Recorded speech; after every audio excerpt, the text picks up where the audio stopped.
ಗೌರಿಬಿದನೂರು ತಾಲೂಕು ಕಚೇರಿ ಆವರಣದಲ್ಲಿ ವಾಟದೊಸಳ್ಳಿ ಕೆರೆ ಅಚ್ಚುಕಟ್ಟುದಾರರ ಸಮಿತಿಯಿಂದ ಹಮ್ಮಿಕೊಂಡಿರುವ ಅನಿರ್ದಿಷ್ಟಾವಧಿ ಧರಣಿ 19ನೇ ದಿನಕ್ಕೆ ಕಾಲಿಟ್ಟಿದ್ದು, ಧರಣಿ ನಿರತರು ಇಂದು ಸುದ್ದಿಗೋಷ್ಠಿ ನಡೆಸಿ ಜನಪ್ರತಿನಿಧಿಗಳು, ಜಿಲ್ಲಾ ಮತ್ತು ತಾಲೂಕು ಆಡಳಿತ ಜಾನ ಕುರುಡು ನೀತಿ ಅನುಸರಿಸುತ್ತಿದೆ.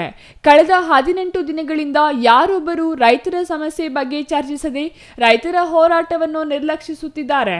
ದೇಶಕ್ಕೆ ಅನ್ನ ಕೊಡುವ ರೈತರ ಸಮಸ್ಯೆ ಆಲಿಸದೆ ನಿರ್ಲಕ್ಷ್ಯತೆ ವಹಿಸುತ್ತಿರುವವರ ವಿರುದ್ಧ ಆಗಸ್ಟ್ 25ರಂದು ತಾಲೂಕು ಕಚೇರಿ ಮುಂದೆ ದನಗಳೊಂದಿಗೆ ಬೃಹತ್ ಪ್ರತಿಭಟನೆ ಹಮ್ಮಿಕೊಳ್ಳಲಾಗಿದೆ ಎಂದರು.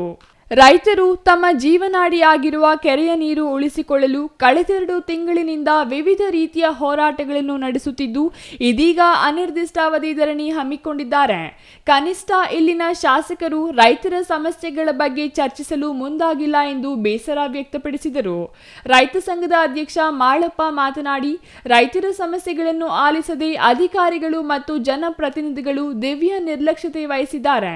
ಮುಂದಿನ ದಿನಗಳಲ್ಲಿ ಉಗ್ರ ಹೋರಾಟವನ್ನು ಹಮ್ಮಿಕೊಳ್ಳಲಾಗುವುದೆಂದು ತಿಳಿಸಿದರು. ಒಂದು ಅನಿರ್ದಿಷ್ಟಾವಧಿ ಮುಷ್ಕರವನ್ನು ಹಮ್ಮಿಕೊಂಡಿದ್ದೀವಿ. ಕಳೆದ ನಿನ್ನೆ ಇಲ್ಲ ಮೊನ್ನೆ ಮಾನ್ಯ ಜಿಲ್ಲಾಧಿಕಾರಿಗಳು ಕೂಡ ನಮ್ಮಲ್ಲಿ ಫೋನಿನ ಮುಖಾಂತರ ಮಾತಾಡಿದ್ರು. ಅವ್ರ ಜೊತೆಗೆ ಯಾರಿನ ಇಂಟೆಲಿಜೆನ್ಸ್ ಡಿಪಾರ್ಟ್ಮೆಂಟ್ ವೆಂಕಟೇಶ್ ಬಾಬು ಅಂತ ಹೇಳ್ಬಿಟ್ಟು ACP ಸಾಹೇಬ್ರು ಅವರು ಕೂಡ ಮಾತಾಡಿದ್ರು. ಇದಕ್ಕೇನಾದರೂ ಒಂದು ಚೂರು ಅಂತ್ಯ ಆಡ್ರಿ ಅಂತ ಹೇಳ್ಬಿಟ್ಟು ಹೇಳ್ತಿದ್ರು. ನಾವು ಹೇಳಿದ್ವಿ, ನೋಡಪ್ಪ, ಈಗ ನಾವೇನು ಕಾರ್ಯಕ್ರಮ ಮಾಡ್ಕೊಂಡಿದ್ವಿ, ಈ ಹೋರಾಟ ಯಾವುದೇ ಕಾರಣಕ್ಕೂ ನಿಲ್ಲೋದಿಲ್ಲ. ಯಾಕಂದರೆ ಇದು ಬರೀ ನಗರ ಹೋಬಳಿಗೆ ಸಂಬಂಧಪಟ್ಟಿರ್ತಕ್ಕಂಥದ್ದಲ್ಲ, ಇಡೀ ಗೌರಿಬಿದನೂರು ತಾಲೂಕಿಗೆ ಸೀಮಿತ ಆಗಿದೆ ಈಗ.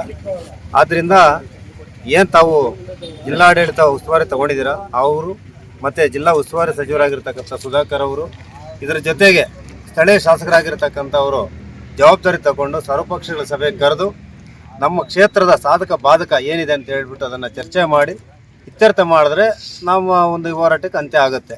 ಇಲ್ಲವಾದಲ್ಲಿ ಇನ್ನು ಮುಂದಿನ ದಿನಗಳಲ್ಲಿ ಉಗ್ರವಾದಂಥ ಹೋರಾಟ ಮಾಡಲಿಕ್ಕೆ ನಾವು ತಯಾರಿ ಮಾಡಿದ್ದೀವಿ.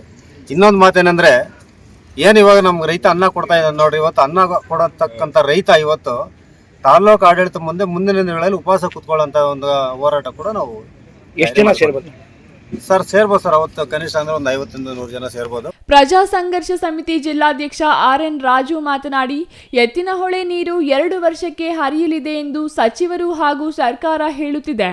ಆದರೆ ಎತ್ತಿನಹೊಳೆ ಪೈಪ್ಲೈನ್ ಹಾಕುವಲ್ಲಿ ಇನ್ನೂ ಕೆಲವು ಕಡೆಗಳಲ್ಲಿ ಅರಣ್ಯ ಭೂಮಿಯ ಸಮಸ್ಯೆಯಿಂದ ಕಾಮಗಾರಿ ಸ್ಥಗಿತಗೊಂಡಿದೆ. ಪರಿಸ್ಥಿತಿ ಈಗಿರುವಾಗ ಎತ್ತಿನಹೊಳೆ ನೀರು ಹರಿಯುವುದು ಯಾವಾಗ, ವಾಟದೊಸಳ್ಳಿ ಕೆರೆಗೆ ಬರುವುದು ಯಾವಾಗ? ಇದೊಂದು ರೈತರ ಕಣ್ಣುರೆಸುವ ತಂತ್ರವಾಗಿದೆ ಎಂದು ಆರೋಪಿಸಿದರು. ಅಖಿಲ ಕರ್ನಾಟಕ ಪ್ರಾಂತ ರೈತ ಸಂಘದ ಜಿಲ್ಲಾ ಸಂಚಾಲಕ NR ರವಿಚಂದ್ರ ರೆಡ್ಡಿ ಮಾತನಾಡಿ, ನಗರಕ್ಕೆ ಸಮೀಪವಿರುವ ಬಹುತೇಕ ಕೆರೆಗಳಿದ್ದು ಅವುಗಳನ್ನು ಅಭಿವೃದ್ಧಿಪಡಿಸಿ ಗುರುತ್ವಾಕರ್ಷಣೆಯ ಮೂಲಕ ನಗರಕ್ಕೆ ನೀರು ಹರಿಸಬಹುದಾಗಿದೆ. ಇದರಿಂದ ನಗರದ ಸಮೀಪದ ಕೆರೆಗಳು ಅಭಿವೃದ್ಧಿಯಾಗಲಿದೆ. ವಿನಾಕಾರಣ ರೈತರ ಜೀವನಾಡಿಯಾಗಿರುವ ವಾಟದೊಸಳ್ಳಿ ಕೆರೆಯ ನೀರು ತರಲು ಅವೈಜ್ಞಾನಿಕ ಯೋಜನೆಗಳನ್ನು ರೂಪಿಸುವುದು ಸರಿಯಲ್ಲ ಎಂದರು. R Manjunath, CTV news, Gauribidanur.